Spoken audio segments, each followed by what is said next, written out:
हरिओम जी।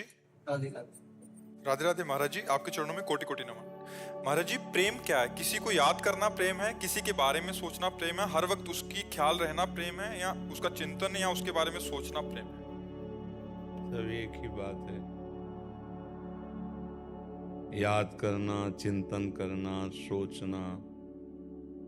पर प्रेम शब्द सार्थक होता है सच्चिदानंद पे। किसका है? आपका है।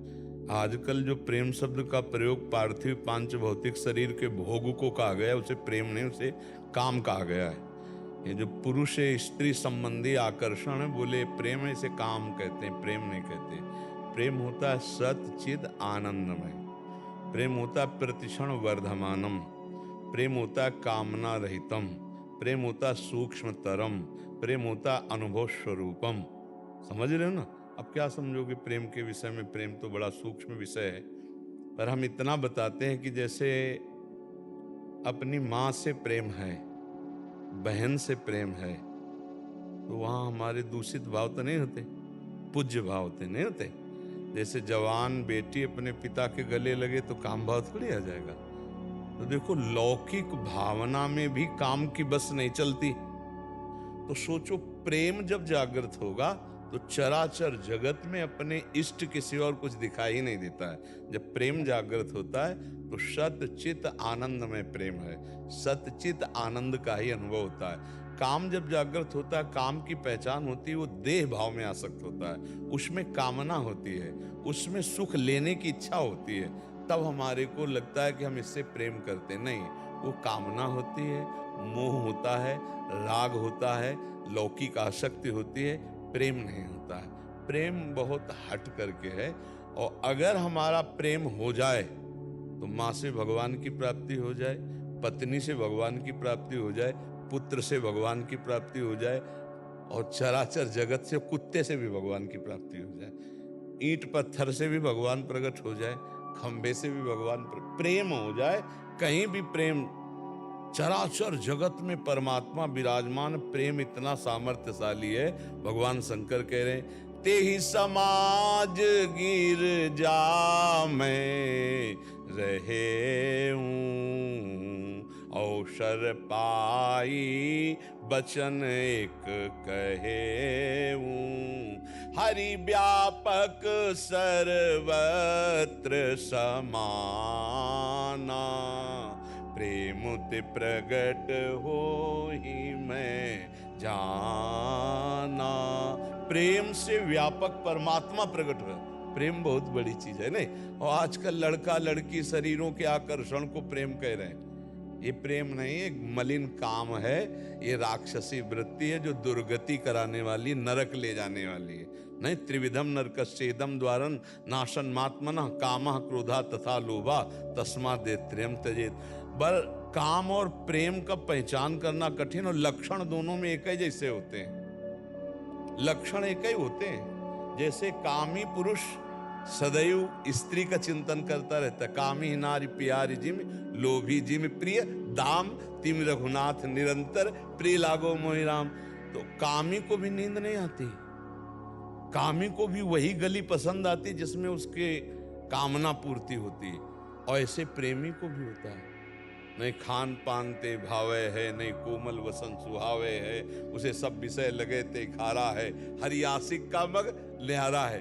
जो भगवान से प्रेम करता है उसको संसार की बातें, संसार की क्रियाएं, संसार के राग कुछ अच्छे, कोई भगवान की चर्चा सुना दे, कोई भगवान का प्रियजन मिल जाए, जैसे काम में उसकी कोई चर्चा सुना दे जिसको हम प्यार करते हैं, उससे कोई मिला हुआ मेरे से बात बता दे, ऐसे कोई भगवान से मिला हुआ फकीर मुझे भगवान की बात बता दे, कोई मेरे प्रीतम की, जहां जहां पिय की बात सुने खोजत तीन गहन। बस उसमें स्वसुख है और इसमें तत्सुख है, उसमें मलिन भाव है, इसमें उज्जवल भाव है, इसमें कामना है और इसमें चरम सीमा की निष्कामता है।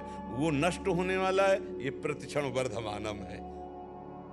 प्रेम बहुत अलौकिक वस्तु है, वो भगवान की कृपा से प्राप्त होती है। पर समझ में आ रहा है आपको? यहाँ संसार में कहीं प्रेम नहीं है। हाँ, ये जरूर है कि शायद इसको ही इश्क कहते हों, जैसे कोई दिल को मसला करे। भाई जी से हनुमान प्रसाद पोद्दार जी ने प्रेम दर्शन में लिखा कि एक उर्दू शायर प्रेम की परिभाषा लिख रहा है कि अपने प्रीतम की याद में दिल में एक विशेष प्रकार की पीड़ा आनंदमयी हो रही। राधा राधा कब मिलोगी प्रिया जो, आज का भी दिन गया आज भी दरस बिन दुखन लागे नयन। हृदय में एक अजीब तरह की पीड़ा, व्याकुलता, ये प्रेम का।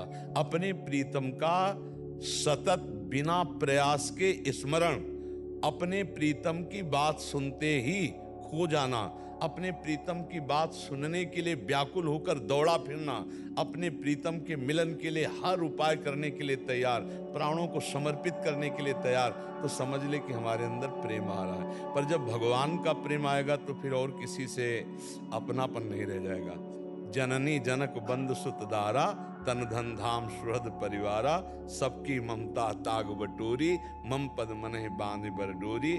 वो फिर समदर्शी इच्छा कचुनाही, हरस शोक भय नहीं मन माही, असज्जन मम उर बस कैसे, लोभी हृदय बसौधल। ये है प्रेमी का स्वरूप। कहीं कोई आसक्ति नहीं, एकमात्र श्री भगवान से आसक्ति। समझ पाए आप? किसका प्रश्न था? आपका था। किसी को याद करना, सोचना, ख्याल करना, चिंतन करना। किसी को नहीं, प्रभु को याद करना। किसी को तो कामी पुरुष भी अरे फांसी लगा लेता है। कामी पुरुष फांसी नहीं लगा लेते तो माता पिता मिलन में बाधा पहुंचाए तो दोनों फांसी लगा लिए ना, तो इनको प्रेमी कहोगे क्या? इनकी आरती उतारोगे क्या? दोनों भूत बनेंगे, नरक को जाएंगे, नीच योनियों को प्राप्त होंगे। आत्महत्यारे अपनी बुद्धि को भ्रष्ट करके कामना में, कोई प्रीति है बोले तुम्हारे लिए हम मर जाते हैं, मर जाओगे तो तुम पहुंच जाओगे क्या? एक ही जगह पहुंच जाओगे क्या? तुम्हारा राज्य है क्या? तत्काल ही यमपुरी, यमदूत अलग अलग उनको अलग अलग दंड देते। अपने राज्य में, अपने में राज्य कानून में भी तो है ना, भागवतिक कानून में भी है, पाप। हाँ, तो इसलिए आपका बच्चा उद्देश्य क्या था इस प्रश्न का? अरे वैसे हालत कुछ ऐसे ही होती है प्रेमी की कि कुछ बोल ना पावे तो यही सही उत्तर है। प्रेम का उत्तर सही क्या है? मुंह का स्वादनवत, कुछ बोल न पावे तो यही उत्तर है प्रेम का सही उत्तर। पर ये कहीं काम में परिवर्तित ना हो जाए, इतना संभालते रहो, भगवान का नाम जप करो, भगवान की स्मृति में रहो। हम सब भगवान के अंश है, तो हमारा जन्म सिद्ध अधिकार है भगवान की प्राप्ति करना। जैसे पिता की प्रॉपर्टी का अधिकारी पुत्र स्वाभाविक होता है, ऐसे भगवत प्राप्ति का अधिकार हमारा जन्म सिद्ध है, क्योंकि हम भगवान के अंश है। ठीक है, आप आगे बढ़ो।